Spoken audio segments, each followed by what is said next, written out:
구원을 받으며 진리를 아는 데 이르기를 원하시느니라. 아멘. 사람마다 자기가 소원하는 꿈들이 있을 줄 믿습니다. 혹시 여러분은 여러분 스스로가 꿈꾸는 것이 무엇입니까? 사람마다 다 꿈이 있고 그리고 비전이 있고 소원이 있는 것처럼 하나님께도 있다는 사실입니다. 그래서 지난주에 여러분에게 말씀드렸습니다. 하나님이 소원이 있는데 그 소원이 무엇이냐? 아무도 멸망받지 않는 그것이 하나님이 가지신 소원이다라고 말씀드렸습니다. 그래서 우리를 통하여서 아무도 멸망받지 않기 위하여서 우리가 그 도구로 쓰임받기를 원하신다라고 말씀드렸습니다. 하나님은 지금도 소원하십니다. 아무도 멸망받지 않기를.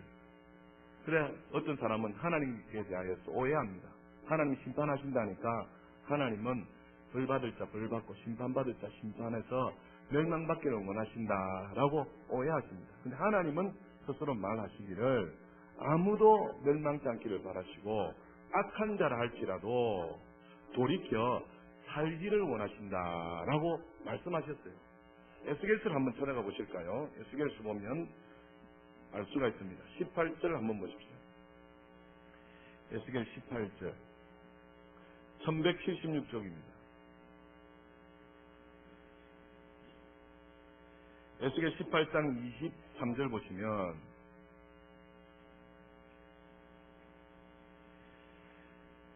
같이 읽읍시다. 시작. 주 여호와의 말씀이니라. 내가 어찌 악인이 죽는 것을 조금인들 기뻐하랴. 그가 돌이켜 그 길에서 떠나 사는 것을 어찌 기뻐하지 아니하겠느냐. 아멘. 23절에 보시면 주 여호와의 말씀이니라. 내가 어찌 악인이 죽는 것을 조금인들 기뻐하랴.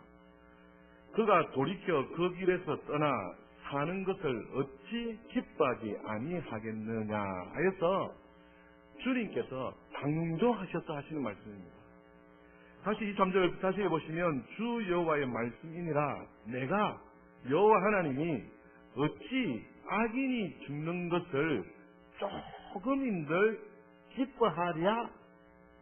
기뻐하지 않는다는 겁니다. 서리법입니다. 강조법입니다. 악인조차도 죽는 것을 하나님은 조금도 기뻐하지 않는다는 겁니다. 그러면서 그 악인이다 할지라도 그가 돌이켜 그 길에서 떠나 뭐 하는 것을요? 사는 것을 어찌 기뻐하지 아니하겠느냐? 강조하여 하신 말씀입니다. 사는 것을 오히려 기뻐한다라고 말씀하고 있습니다. 그래서 우리 하나님께서 가지신 소원이 있다면 한 사람도 멸망받지 않는 것이 우리 하나님의 소원이다라고 말씀드렸습니다. 우리 일가 친척들이 멸망받기를 하나님 원하신다 안 원하신다요? 절대 원하지 않습니다. 그가 돌이켜 오히려 사는 것을 하나님 원하신다라고 우리에게 가르쳐 주셨다는 것입니다. 그래서 하나님의 소원은 모든 사람이 구원받는 것, 아무도 멸망받지 않는 것, 그것에 있다라고 말씀을 드렸습니다. 하나님의 비전은 뭐라고 말씀드렸습니까? 하나님의 비전은 모든 민족에게 복음이 전파되는 것이다 라고 말씀을 드렸습니다. 하나님의 꿈은 무엇이라고요? 오늘 본문에 읽은 말씀대로 모든 사람이 구원받는 그것이다 라고 말씀했습니다. 그래서 지난주에 하나님의 소원을 이루어드리는 교회가 되자라고 설교했어요. 오늘은 하나님의 꿈을 이루어드리는 교회가 되자. 그러면 다음 주에는 무슨 말씀을 또 할까요? 하나님의 비전을 이루어드리는 교회 되자라고 말씀 전할 겁니다. 그래서 오늘 하나님의 꿈을 이루어드리는 교회가 되어야 되는데 하나님의 꿈이 무엇인가? 오늘 본문 다시 한번 보십시오. 디모데전서 2장 4절 보면 하나님은 모든 사람이 구원을 받으며 진리를 아는 데에 이르기를 원하시느니라 이렇게 말씀하십니다. 이 본문의 말씀은 17세기에 알미니안주의하고 칼빈주의가 논쟁을 벌인 말씀입니다. 여러분 알미니안주의가 뭡니까? 알미니안주의는 무엇이냐니까 하나님께서 구원을 베풀어 주셨다면 그 구원하심에 대하여서 적어도 그것을 깨닫는 사람이라면 반응이 있어야 된다는 거죠. 하나님이 나를 사랑하여 주셨다면 그 사랑하심에 대하여서 내가 너무 감사합니다 해서 적어도 반응하는, 거기에 표현하는 그런 사람이 되어야 된다라고 가르치는 것입니다. 그래서 하나님이 인생을 구원하시는데 99% 하나님께서 역사하셨다면 1%는 적어도 우리 인생이 그 구원에 대하여서 받아들인다든지 거기에 대해서 반응을 한다든지 표현을 해야 된다는 겁니다. 그것이 알미니안주의입니다. 칼빈주의는 무엇이냐? 하나님께서 구원을 베풀어 주신데 100% 하나님이 다 하셨다는 것입니다. 우리 인간이 해야 될 것은 아무것도 없다는 것입니다. 우리 인생은 전적으로 타락되었기 때문에, 전적으로 부패되었기 때문에 100% 하나님께서 다 하셨다라고 가르치는 것이 칼빈주의입니다. 칼빈주의를 표방하는 교단이 대한예수교 장로의 합동측입니다. 우리는 어디에 속해 있습니까? 여러분 보고 다른 분이 여러분 교회는 어디 속해 있어요? 교단이 어디에요? 하면 여러분 뭐라 대답하세요? 합동입니다. 예장 합동에 소속되어 있습니다. 장자교단입니다. 이렇게 합동측에 우리는 속해져 있어요. 내가 어디 속해 있는지도 모르면 안 돼. 나는 어디에 속해 있다고 해? 합동측. 예장 합동측에 있고, 우리 목사님은 사당동에 총신을 졸업했습니다. 이렇게 이야기해야 됩니다. 총신도 사당동 총신, 방백 총신, 뭐 총신 엄청 많습니다. 군소교단에 다 총신 다 붙여요. 근데 어디라고 해요? 사당동 총신 졸업했다. 이렇게 이야기해요. 그래서 총신 졸업하신 분들이 이렇게 합동측 이렇게 목회를 하게 되고, 또 합동측이 대한예수교 장로지만 통합측이 있습니다. 통합은 합동과 통합이 나눠지게 되는데 WCC 때문에 나눠졌어요. 얼마 전에 WCC 부산에 있었죠. 종교다원지, 종교는 다 합해야 된다 이거죠. 그것 때문에 이렇게 나눠졌습니다. 우리는 종교가 어떻게 연합될 수 있느냐, 오직 예수만이 길이다, 그렇게 주장하는데, 거기에 교리적으로 우리는 우리끼리 모인다 해서 나눠진 게 통합과 같습니다. 그래서 통합적 출신 목사님들은 어디서 공부하냐 하니까 장로교 신학교, 그래서 공부를 하게 되죠. 또 합동측에 고신이 있습니다. 그러면 합동과 통합과 고신은 또 왜 나눠졌느냐? 고신은 신사참배 때 나눠졌어요. 다시 말씀드리면 1대 치하 때에 어떻게 해요? 신사를 참배할 거냐 안 할 거냐. 우리는 죽어도 신사 참배 안 할 것이라면서 고신청에서 뭡니까? 이렇게 떨어져 나온 일들이 있죠. 그래서 고신교단하면 굉장히 위대한 고단입니다. 고단이 아니고 교단입니다. 그래서 말씀 중심, 하나님 중심, 교회 중심 철저철저하게 뭡니까? 그렇게 신앙생활 하시는 분, 참 본이 되는, 불의와 타협하지 아니하고 신사와 타협하지 아니하고 우리는 오직 하나님만 섬기겠다 해서 주기철 목사님이라든지 이런 분들, 고신의 한상동 목사님이라든지 이런 분들이 나오지 않습니까? 그래서 고신 측에 목회하시는 분들은 학교를 어디 나오느냐? 고신대학교, 그리고 천안 측의 신학대하고 이렇게 나오시는 거죠. 합동 측의 대한예수교 장로회에서 표방하는 교리는 뭐냐니까 칼빈주의입니다. 사람은 전적으로 뭐 했다요? 부패됐다. 아담이 범죄하고 난 이후에 우리 인생들은 죄로 말미암아 부패되었다는 것입니다. 이해가 안 됩니까? 경상도 말로 썩었다 이 말입니다. 누가요? 사람들이. 그래서 이 부패된 우리를 구원해 주실 분은 누구밖에 없다고요? 100% 하나님밖에 없다는 겁니다. 100%. 여러분 옆에 분 한번 쳐다보십시오. 하나님 구원을 베풀어 주셔야 되겠죠. 우리 인생은 전적으로 타락했다는 겁니다. 전적으로 부패했다는 것입니다. 그래서 하나님께서 100% 구원해 주신다. 어떤 분이 신앙생활하면서 이렇게 해요. 내같이 더러운 사람을, 나 같은 죄 많은 사람을 어떻게 하나님 구원해 주실 수 있느냐. 그러기 때문에 하나님이 구원하시는 겁니다. 우리 인생은 100% 부패했다는 겁니다. 100% 수하다는 것입니다. 그래서 100% 하나님 우리를 구원해 주신다. 할렐루야. 그런데 알미니안주의는 어떻다고 해요? 하나님께서 99% 우리를 구원하신다 할지라도 내가 그 구원을 어떻게 해요? 받아들여야 된다. 내가 그것을 안 받아들이면 그건 안 되는 거다. 그래서 사람이라면, 깨닫는 사람이라면 그것에 대해서 표를 해야 된다. 그것을 주장하는 것이 알미니안주의입니다. 감리교라든지 침례교라든지 순복음이라든지 합동체 외에 거의 다는 뭘 어디다고요? 알미니안주의를 제공합니다. 그래서 알미니안주의는 우리 합동체 보고 삶이 안 깨끗하고 손가락질만 해요. 뭐가 안 깨끗하다고요? 삶이. 우리는 100% 타락했다가 하나님께서 전적으로 우리를 구원해 주셨으니까 참 죄 많은 인생, 죄에 푹 빠져있는 인생도 100% 하나님 구원해 주셨으니까 하나님이 다 하셨으니까 나는 이제 자유다. 그래서 구원받고 난 이후의 삶이 어떻게 해요? 좀 자기 마음대로 사는 사람은 없겠지만 좀 구별되고 성별되게 이렇게 살아야 되는데 그렇게 사는 삶이 덜 하다는 것이죠. 다른 교단은 99% 해도 내가 뭔가 잘못하면 구원이 안 이루어진다기 때문에 그 1%에 목숨을 거는 겁니다. 내가 열심히 살아야지. 내가 최선을 다해야지. 내가 바르고 정직하게 살아야지. 하여서 깨끗한 삶을 산다 이거죠. 그러니까 그렇게 최선한 삶을 살면서 노력하는 사람이 우리 볼 때에 저거는 신앙도 아니다. 저거는 믿음도 아니다. 이런 식으로 딱 본단 말이죠. 그런데 실제적으로 칼빈주의자들은 실제적으로 활동측에 진실로 하나님이 100% 나를 구원해 주신 것을 믿는 사람들은 삶도 생활도 어떻다요?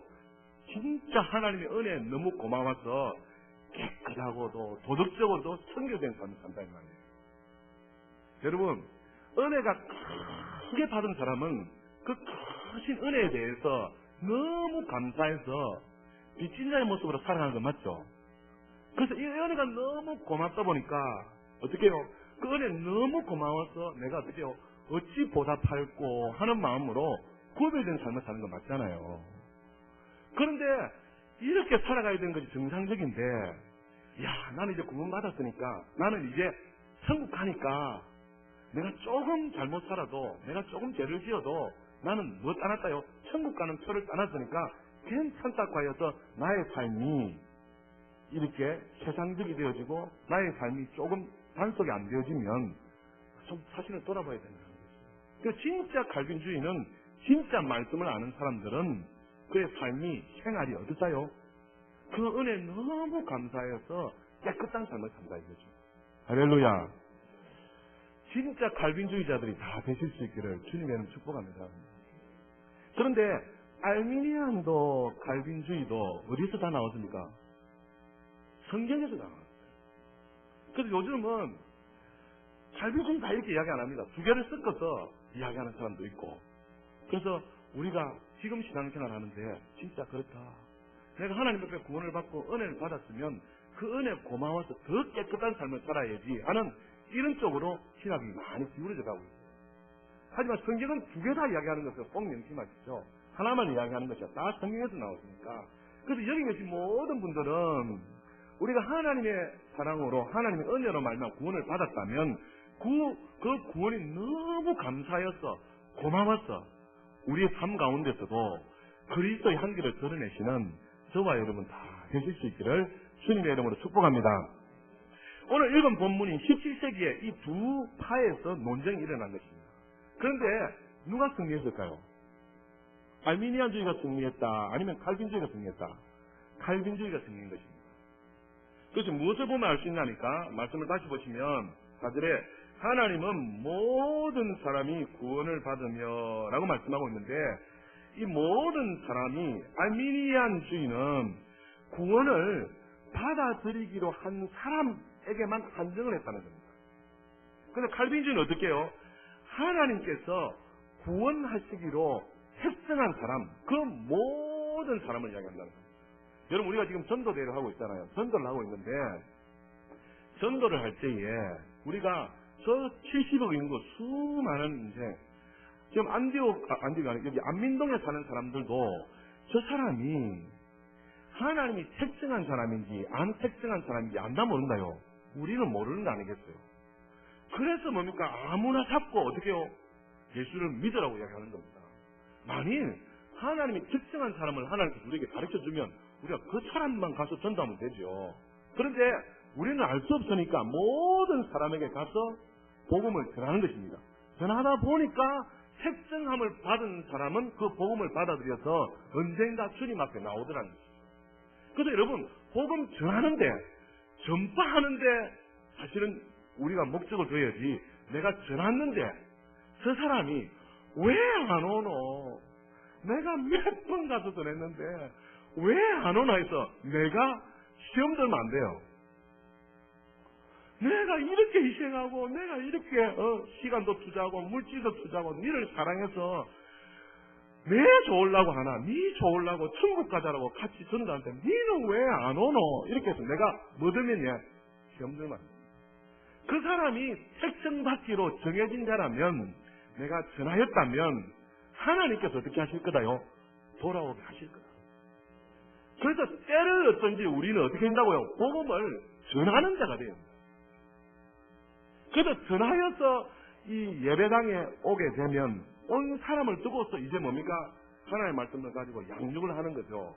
그래서 온 사람 중에서도 하나님이 특정한 사람은 양육을 받으면서 하나님의 백성으로 아름답게 모양을 갖출 것인데, 온 사람 중에서도 사실은 하나님이 특정하지 않은 사람이 있을 수 있었다요. 있을 수 있는 것입니다. 있을 수 있는 것입니다. 그래서 예배당에 다 나오면 다 구원받은 사람이다. 모릅니다, 그거는. 구원은 누구께 있다고요? 하나님께 있기 때문에. 그래서 최후 승리 얻는 그날까지 가봐야 된다. 그래서 하나님이 특정하기로 한 사람은 언젠가는 모르지만 하나님께서 반드시 부르실 것이니까 우리가 해야 될 사람은 가서 그냥 예수 믿으세요 라고 하나님의 사랑을, 복음을 전하면 된다는 것이죠. 할렐루야. 그래서 칼빈주의는 하나님께서 특정하기로 예정된 그 사람은 반드시 돌아올 것인데, 알미니안주의는 하나님이 구원을 말씀하셨지만 스스로 받아들여야만 구원을 받는다고 했어요. 그런데 이 오늘 본문은 하나님은 모든 사람이 구원을 받으며 이렇게 했는데, 이 받으며가 원문에는 수동태로 되어 있다는 겁니다. 그럼 수동태가 무슨 말인지 아시죠? 자의적으로 하는 것이 아니라 누군가의 도움에 의하여서 누군가 구원해 주셔야 구원을 받을 수 있다는 거죠. 그러니까 뭐가 맞다고요? 알미니아에 맞다, 칼빈주의가 맞다요? 칼빈주의가 맞다. 그래서 하나님이 구원받기로 특정한 사람은 나를 통해서도, 환경을 통해서, 어떤 방법을 통해서도 하나님은 마신다요, 구원을 베풀어 주실 것이라는 거예요. 할렐루야. 그래서 하나님은 모든 사람이 구원받기를 원하는데, 하나님이 특정된 70억 인구 중에 얼마가 되는지는 모르지만 하나님 택한 그 사람은 구원받도록 하나님께서 만들어 놓으셨다는 거죠. 그러면 반대로 여러분, 70억 중에 내가 구원받았다면 기뻐요, 안 기뻐요? 내가 구원받았다면 70억 중에 어떤 분이 아내와 남편 사이에 너무 사랑을 안 하니까 사랑을 하라고 한 것 중에 뭡니까? 이 지구상에 수많은 남편 중에 수많은 아내가 있는데, 여인들이 있는데, 그 가운데 이와 내가 이렇게 만났다. 이게 얼마나 귀한 일이고, 이건 하나님이 우리가 이건 맺게 해주셨다. 얼마나 감사한 일이냐.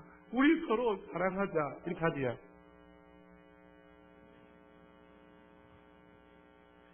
70억 인구 중에 하나님이 나를 맺다요, 택해 주셨다. 구원하여 주셨다. 얼마나 감사합니다. 얼마나 감사합니다. 하나님 나를 택해 주셨다. 이 은혜로 살아가시는 저와 여러분 다 되실 수 있기를 주님의 축복합니다. 그런데 하나님께서 꿈꾸는 것이 내뿐만 아니라 택정받은 모든 사람은 구원받기를 원하신다. 내가 이렇게 구원받는 것에 너무 감사한데 또 다른 구원받아야 될 사람들이 새겨져 있다고요. 있다는 것입니다. 그래서 하나님은 꿈을 꾸는데 그 사람들이 주께로 돌아오기를 원하신다는 겁니다. 할렐루야.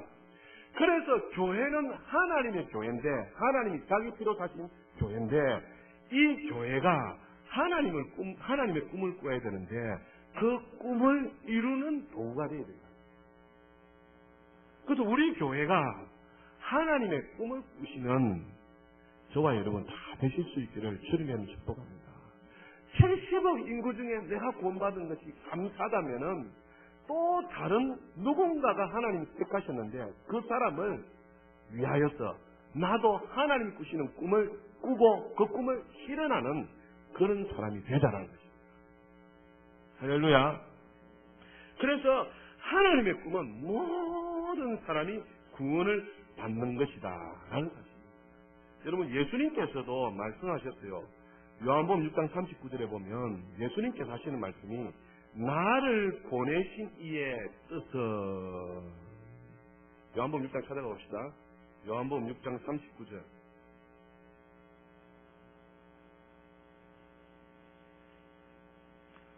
요한복음 6장 39절에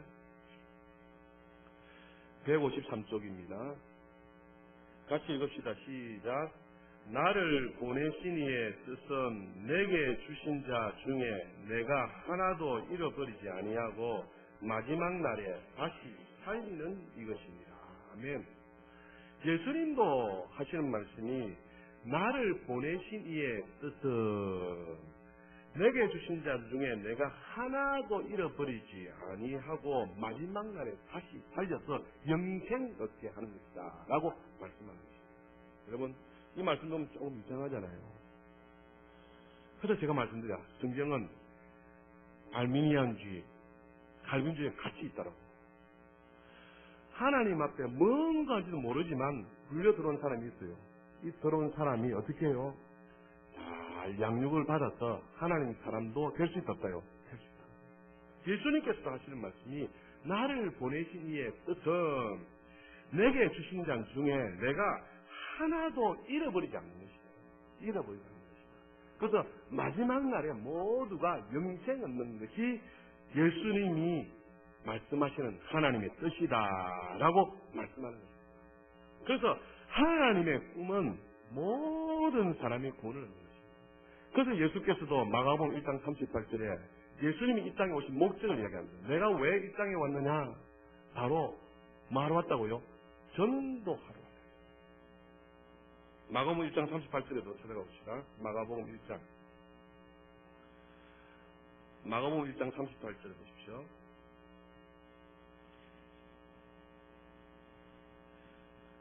마가복음 1장 38절에 이르시되 우리가 다른 가까운 마을들로 가자.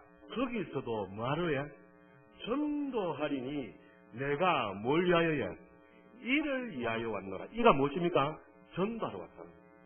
그래서 예수님께서도 하나님의 꿈을 이루기 위하여서 이 땅에 오셨는데 이 땅에 오신 목적이 뭐라고요? 내가 마을들로, 다른 가까운 마을들로 가서 뭐하러 왔다고요? 전도하러 왔다. 도를 전하러 왔다라고 말씀하는 것입니다. 그래서 하나님의 꿈은 모든 사람이 구원을 받는 것입니다. 할렐루야. 그러면 이 꿈을 우리가 이루어드려야 되는데 어떻게 이루어드릴 것인가? 그것입니다. 오늘 38절에 말씀하시기를 예수님께서 우리가 다른 가까운 마을들로 어떻게 하나요? 가자. 우리가 다른 가까운 마을들로 가자. 거기서도 말이라요, 전도하리라 말씀. 예수님께 하시는 말씀이 하나님의 꿈을 이루어드리고 하나님의 뜻을 이루어드려야 되는데 그 뜻은 바로 전도하는 것이요 선교하는 것인데 어떻게 해야 되느냐? 우리가 가까운 다른 마을들로 어떻게 해야 된다고요? 가야. 마태복음 28장에 예수님께서 마지막 지상 명령을 하십니다. 명령입니다. 그 명령을 하시면서 주님이 하시는 것이 무엇입니까? 그러므로 너희는 뭐해라요? 가서 이렇게 말합니다. 그러므로 너희는 가서 모든 민족을 제자로 삼아 아버지와 아들과 성령의 이름으로 세례를 베풀고 내가 너희에게 분부한 모든 것을 가르쳐 지키게 하라는 것입니다. 하나님의 꿈은 모든 사람의 구원을 얻는 것인데 어떻게 해야 되느냐? 뭐 해야 된다고요? 가야 됩니다. 여러분 처음 예수를 만났을 때 여러분 생각나지 않습니까? 주님을 만나고 나니까 너무 기쁘고 나 같은 죄인을 구원해 주신 은혜 너무 감사해서 내가 의하였고 해서 여러분 한 것이 무엇입니까? 기도하는 것, 예배 드리는 것, 전도하는 것이었어요. 여러분 한번 생각해 보십시오. 처음 예수를 믿었을 때, 처음 주님을 만났을 때 그 은혜가 너무 고마워서 주님 내가 의해야 될 거요, 어찌할 거요 한 것이 뭡니까? 예배 때마다 눈물 콧물을 흘리며 기도하고 말씀을 듣고 또 그리고 어떻게 해요? 주님이 좋았으면 사방팔방 나가서 주님을 자랑했다. 하나님의 꿈을 우리가 이루어드려야 될 줄 믿습니다. 어떻게 이루어드려야 되느냐? 우리가 어떻게 된다고요? 가야 된다. 우리가 가야 된다. 지금 CCC 책임간사 목사님 오셔서 우리에게 뭐 하라 합니까 지금? 가라라고 해요. 우리가 예배 가운데 은혜 받고 말씀 가운데 은혜 받고 그대로 있으면은 이 신앙생활이 체험이 되지 않고 신앙생활이 이 능력이 되지 않습니다. 무슨 말씀인가 하니까 이 신앙생활은 삶이 되어야 됩니다. 그래서 개혁주의 신앙에 있어서 예배라는 것은 삶이라는 겁니다. 예배 여기서 아무리 잘 드리면 뭐예요? 돌아가서 삶 가운데 엉망으로 살면 그것이 무슨 복음 전환이 되겠어요? 예배 드리고 은혜 받았다면 우리의 삶의 현장이 어떻게 된다고요? 바뀌게 돼요. 그것이 바로 예배라고 말합니다. 그래서 예배 드리고 어떻게 해요? 예배 마치고 예배당 밖에 나가자마자 뭡니까? 사건이 터진다. 그런 가운데도 뭡니까?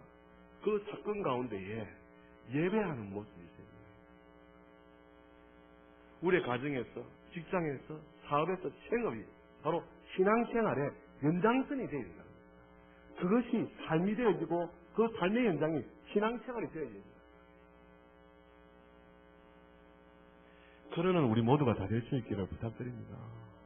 예배 때는 은혜 받았는데 가정에 돌아갔어, 직장에 돌아갔어, 사업에 돌아갔어, 생업의 연장에서 이게 아닌 거예요. 그러면 예수 믿는 사람들에게 무슨 영향이 되겠냐는 거죠. 그래서 더 중요한 것은 예배는 뭐다요? 삶입니다. 삶. 가정생활, 직장생활, 사업의 생활, 생업의 생활이죠. 그 생활 가운데에 주님을 나타내요. 그래서 오늘 하나님의 꿈은 모든 사람이 구원을 받는 것이다. 그렇다면 어떻게 해야 되겠느냐? 내가 가 있는 그 현장이 복음의 현장이 될 수 있기를 주님의 이름으로 축복합니다. 주님은 그 삶의 현장에서 만나기를 원하시는 겁니다. 예배 때 주님을 만나고 삶의 현장에 돌아가서 주님을 만나기를 원합니다. 그래서 가서 그곳에서 주님의 살아계심을 나타내시는 저와 여러분 다 되실 수 있기를 주님의 이름으로 축복합니다. 지금도 누구인지는 몰라도 하나님이 택하신 백성이 있습니다. 그 백성이 내 주위에 지금 있어요. 근데 그 사람이 나를 통하여서 구원받기를 기다리고 있다는 것이죠. 그래서 지금 제가 기도하는 것 중에 하나가 뭐냐니까 우리 성도를 통하여서 복음 듣지 못하여 죽어가는 영혼이 없도록 하나님 우리에게 눈을 열어주시고 깨닫게 하시고 입을 열어주시옵소서. 여러분 사형이 막 전해라고 했잖아요. 그럼 부담이 됩니까 안 됩니까? 그렇게 부담이 되죠. 저도 부담된다 안 된다요? 사형리 책자 읽어주면 5분 일이 지나야 되는데 요즘 5분 동안 앉아있고 뭐 이렇게 인사해 어디 있습니까? 그래서 동네를 맨날 던져버려요. 그래서 친구한테 가서 전화할까? 그 친구, 여기 자기야가 친구예요. 그 밑에도 종업원이 있으니까 종업원 불러놓고 전화할까? 얼마나 고민하는지 모릅니다. 그런데 가서 하면 어떻게 해요? 하나님께서 도와주실 수 있습니다. 그 사람이 혹시 하나님 택한 백성이라면 그 말씀을 듣고 구원받을 수 있다는 거 아니겠어요? 그래서 우리가 삶의 현장에서 실천하는 것이 더 중요하다라고 말씀합니다. 그래서 힘들고 어렵다 할지라도 한번 실천해보자는 겁니다. 한번 해보자는 겁니다. 그렇게 할 때에 하나님의 꿈을 이루어 가시는, 하나님의 꿈에 동참하는 사람입니다. 우리 중에 지사님 어떤 분은 나가기가 두려우니까 이렇게 하는 거예요. 하나님, 오늘 택한 백성을 나에게 어떻게 하라고요? 붙여주세요. 기도인 거예요. 그런데 기도가 딱 끝나자마자 어떻게 해요? 전화가 따르르 왔는데 하나님께서 그 사람을 붙여주세요. 그래서 전화가 쥐발로 전화 왔으니까 얼마나 좋아요. 그래가지고 아이고 너무 반갑다고, 그래서 같이 식사하자고, 그러면서 식사하면서 그 현장에 뭐에 복음을 주셨다. 그래서 자기가 뭐 하거들랑 어떻게 하라고요? 하나님 나에게 택한 백성을 뭐 해달라고요? 붙여주세요. 예전에 잘 지내던 사람도 하나님께서 택한 예정된 사람인지 몰라요. 그래서 친분을 가지고 잘 지내다가 몰랐는데 어떻게 해요? 그 사람이 전화가 오는 거예요. 이렇게도 하나님 역사하신다. 그리고 또 어떻게 해요? 요즘 전화가 있으니까 전화기를 붙잡고 어떻게 해요? 하는 겁니다. 사형리도 전화기로도 해봤어요. 전화기로 사형리를 어떻게 해요? 읽어줘 보겠어요. 그러니까 전화상으로도 소통이 된다 안 된다요? 얼마든지 되는 겁니다. 그래서 이 좋은 세상에 이런 방법을 쓰든 저런 방법을 쓰든 가서 복음을 전하는 자가 바로 하나님의 꿈을 이루는 사람이다 라고 말씀하는 것입니다. 그래서 자기가 두렵거들랑 어떻게 해요? 하나님 나에게 붙여주십시오 라고 기도하시고 또 좋은 문명의 기기를 이용해서 또 그 사람에게 복음을 제시하고 전할 때에 하나님께서 기뻐하십니다. 그래서 우리 모두는 하나님의 꿈을 꾸어야 되는데 그 하나님의 꿈을 이루기 위하여서 우리의 생활의 현장에서 자그마한 것에서부터 이렇게 애쓰고 힘쓰고 노력하면 주께서 기뻐하시고 그 사람을 통해서 하나님의 일을 이루어 가실 줄 믿습니다. 우리 교회가 하나님의 꿈을 이루어드리는 교회 되어야 될 줄 믿습니다. 하나님의 꿈은 모든 사람이 구원을 받는 것이다. 꼭 명심하셔서 나를 통한 하나님의 계획하심이 있다라는 사실을 기억하여서 하나님의 꿈을 이루어드리는 저와 여러분 다 되실 수 있기를 주님의 이름으로 축복합니다. 우리 조선 땅이 미개한 나라였어요. 근데 이 미개한 조선 땅에 이 하나님의 꿈을 가지고 20대, 30대 청년들이 죽음을 무릅쓰고 왔던 땅이었어요. 그분들을 통해서 복음이 전해졌고 그 복음이 지금 우리에게 이르러서 믿는 자가 되었다는 것입니다. 그래서 안민동 지역을 향하여서 여러분 달려가십시오. 창원 지역을, 경남 지역을 향하여서 모든 민족과 열방을 향하여서 복음 전파하시는 저와 여러분 다 되실 수 있기를 주님의 이름으로 축복합니다. 오늘 동영상이 준비되었습니다. 한번 동영상을 시청하고 기도하는 시간을 갖도록 하겠습니다.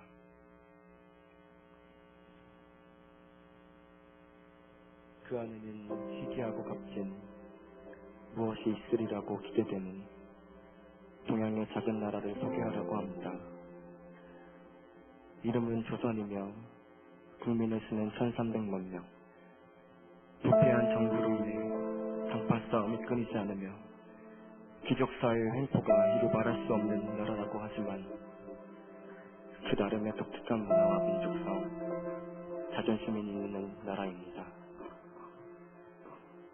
그 땅의 1300만 영혼들은 복음에 대해서는 전혀 들어보지 못한 채 가난과 질병과 학대 속에서 살아가고 있습니다. 우리는 생명의 복음을 전하기 위해 조선이 열리도록 계속 기도해 왔습니다. 그러한 조선이 1882년 5월 미국과 수호톨판 조약이 체결되면서 문이 열렸지만 미국 교회는 조선에 대해 관심을 갖지 않았습니다. 여러분, 무엇이 믿음입니까? 사랑입니다. 주님의 십자가 사랑을 알리고 나누는 것입니다. 우리가 우리만의 평안함을 누리며 그곳을 외면하고 있는 동안 그들은 그리스도가 누구인지도 들어보지 못한 채 세상을 떠나고 있습니다. 1883년 10월에 열린 소교파 신학생 성교 캠프에서 알버트 울트만스 선교사의 조선 종족 설교를 통해 인도로 가려고 했던 언더우드와 일본으로 가려고 했던 아펜젤러는 조선을 향한 성령의 부르심을 받고 조선으로 마음을 돌리게 됩니다. 미국에서 출발하여 멀고 힘든 여정 끝에 아펜젤러는 1885년 1월 25일 아침에 언더우드 일행은 3월 28일에 이분이 도착했고 부산을 거쳐 4월 5일 드디어 인천 대물포항에 도착했습니다.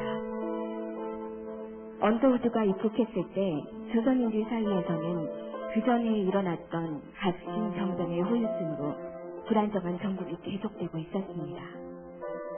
정변 후 주한미군 공사 푸트는 일본에 와 있던 선교사들에게 자신이 없는 동안 공사관에서 있을 환대를 수락해달라는 요청을 도망쳐버렸고 공사관 무관으로 있던 포크가 대리공사를 맡아 불안정한 정세에 대처하고 있었습니다. 이런 상황에서 아펜젤러 부부와 함께 언더우드가 입국했던 것입니다. 당시 대리공사의 직책으로 한국 주재 미국인의 생명과 재산의 책임을 지고 있던 포크는 선교사의 입국을 달거워할 수가 없었습니다. 이런 때에 조선에 미국인의 수가 증가한다는 것은 설치된 지 얼마 되지 않은 공사관과 본인의 책임을 증가시킨다고 보았기 때문입니다. 그래서 그는 선교사의 입국에 자연히 비판적인 자세를 취했고 조선의 불안한 상황을 이유로 선교사에게 다시 일본에 돌아가기를 권하기까지 했습니다. 당시 포크가 그의 부모와 형제에게 자신을 기독교 신자라고 고백하며 보낸 편지에는 이렇게 쓰여 있었습니다.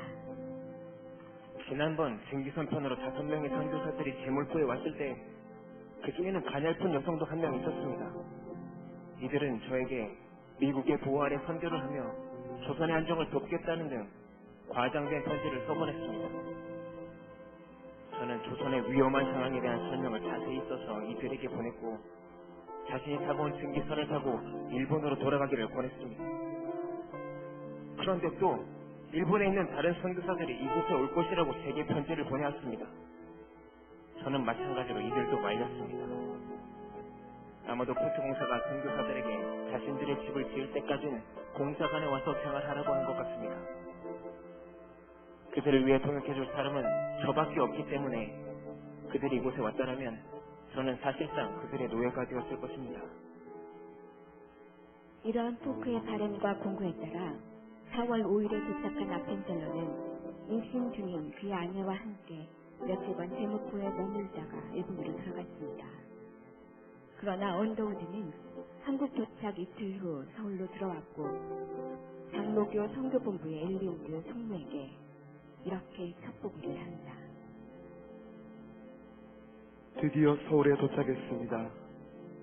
여름에 비해 겨울에 기상운항 일수가 줄어들었지만 않았더라도 훨씬 더 일찍 도착했을 것입니다. 이곳은 조용하지만 여전히 불안정한 상태이며 청일조약의 결과가 어떻게 나타날지는 아직 미지수입니다. 조선인들이 느끼는 불안감은 대단합니다. 만일 전쟁으로 치닫는다면 결코 유쾌하지 못한 결과가 초래될 것입니다. 정세가 너무나 유동적입니다. 미국 군함 OCP는 나가사키로 귀환 명령을 받았음에도 제물포에 머물러 있기로 결정했습니다. 하지만 우려하는 만큼 위험하진 않습니다. 타 교단 형제들이 미국 공사관에 환영을 요청하지 않고 바로 들어왔다면 모든 것이 좋았을 것입니다. 그래서 이런 상황에서 조선의 선교사들이 들어가는 것이 적절한가 하는 문제가 공사 측에서 제기되었습니다. 선교사들에게 불리한 상황이라고 판단되었기 때문에 현재로서는 제물포 어딘가에 눌러앉아 마냥 참고 기다리든지 아니면 나가사키로 되돌아가든지 이곳 미국 공사관 요원들의 충고를 무시하고 서울로 들어가야 합니다. 그러나 지금 조선은 미국 시민이라면 누구든지 입경할 수 있습니다. 이 보고를 들은 아펜셀러는 6월 20일에 일본에서 조선으로 다시 입국하게 됩니다. 조선 땅에서 사역을 하던 언더우드는 1889년 결혼하여 그 이듬해 9월 아들을 낳았으나 산모의 건강 악화로 1차 안식년 휴가를 갖지 않을 수 없었고 1891년 3월 한국을 출발하여 5월 뉴욕에 도착하였습니다. 언더우드는 1년 반 정도 미국 각지를 다니며 조선에 대해 알리고 조선을 향한 하나님 아버지의 마음을 전했습니다. 그의 활동으로 남장로회의 여러 젊은 신학생들과 의사들이 조선 성교를 희망하게 되었습니다. 1891년 제12차 미국 신학 성교 연맹에서 언더우드는 조선 성교를 권유하며 이렇게 연설하였습니다. 조선은 제 마음 한가운데 있는 나라입니다. 조선에 처음 도착했을 때의 광경은 너무나 처참했습니다. 콜레라가 이미 전국을 뒤덮어 매일 몇백 명씩 죽어나가고 있었고 한성의 사대문 앞에는 늘 죽은 시체로 넘쳐났습니다. 그런 열악한 환경 속에서도 동서남북 전국에 전도를 하려 다녔지만 단 한 곳에서만 정부의 반대를 받았을 뿐 오히려 조선은 우리를 친구처럼 대하며 정말 극진히 대접해 주었습니다. 1886년 드디어 첫 개종자에게 세례를 베풀 수도 있었습니다. 조선은 지금 복음을 기다리고 있습니다. 조선만큼 사역자가 필요한 나라도 없고 조선인 만큼 복음을 기꺼이 받아들이려는 민족도 없습니다. 하나님께서 오늘 우리들에게 조선의 문이 활짝 열려 있습니다. 일어나 일하러 가라고 말씀하고 계십니다. 지금 조선에는 새로운 하나님의 역사가 일어나고 있습니다. 조선 사람들은 그리스도를 배우고자 지금 우리에게 오고 있습니다. 이렇게 언더우드는 한국 정부와 미국 공사, 동료 선교사들의 제재에도 불구하고 모든 어려움을 돌파하고 나가는 담대함을 보여주었고 이로 인해 조선 선교의 문을 확대하는 데에 큰 역할을 하게 됩니다. 이것은 그저 현실의 벽 앞에 주저앉아 버리는 것이 아니라 기도와 믿음으로 막힌 벽을 뚫고 복음의 능력으로 시대의 장벽을 돌파하며 나아가기에 가능한 일이었습니다. 땅끝까지 내 주님이 되라는 주님의 지상명령을 수행한 하나님의 사람들을 주님께서는 끝까지 책임져 주셨습니다. 주님께서는 지금도 막힌 벽을 뚫고 땅끝 미전도 종족에게 나아갈 하나님의 사람들을 찾고 계십니다. 하나님께서는 오늘 한국 교회에게도 말씀하고 계십니다. 문이 활짝 열렸으니 일어나 함께 가자. 다 함께 기도하시겠습니다. 우리가 기억하길 원합니다. 이 시간 다 함께 기도하기를 원합니다. 우리가 복음 전하는 자가 되기를 원하고 또 복음 받아야 될 영혼들이 내게 붙여지기를 원합니다. 우리 교회를 하나님의 꿈을 꾸는 교회, 우리가 하나님의 꿈을 꾸고 꿈을 가지고 꿈을 이루어드리는 우리 모두가 되기를 원합니다. 우리에게 성령이 함께해 주시옵소서. 다 같이 동성을 한번 기도하겠습니다. 기도합시다. 하나님 우리 아버지, 하나님의 꿈은 모든 사람이 구원을 받는 것이다 말씀하셨습니다. 거룩하신 하나님 아버지, 하나님의 그 꿈을 이루어드리는 우리 모두가 되기를 소망합니다. 우리 조선 땅에 하나님 아버지 복음이 전해지지 않았다면 우리에게 어떻게 이렇게 믿는 자가 되었겠습니까? 하나님 우리로 하여금 70억 인구 중에 믿는 하나님의 자녀로 세워졌사오니 또한 우리를 통하여서 또 다른 영혼들이 구원받아야 될 줄 믿습니다. 거룩하신 하나님 우리에게 함께해 주셔서 복음을 전하는 저희들 되게 도와주시고 하나님 아버지 예수를 접하는 우리 모두로 하나님 축복해 주시며 구원받을 자를 우리에게 붙여주셔서 하나님 나라 귀한 복음이 이루어지는 하나님 축복하여 주시옵소서. 들어가신 하나님 아버지, 오늘 우리에게 말씀하시는 하나님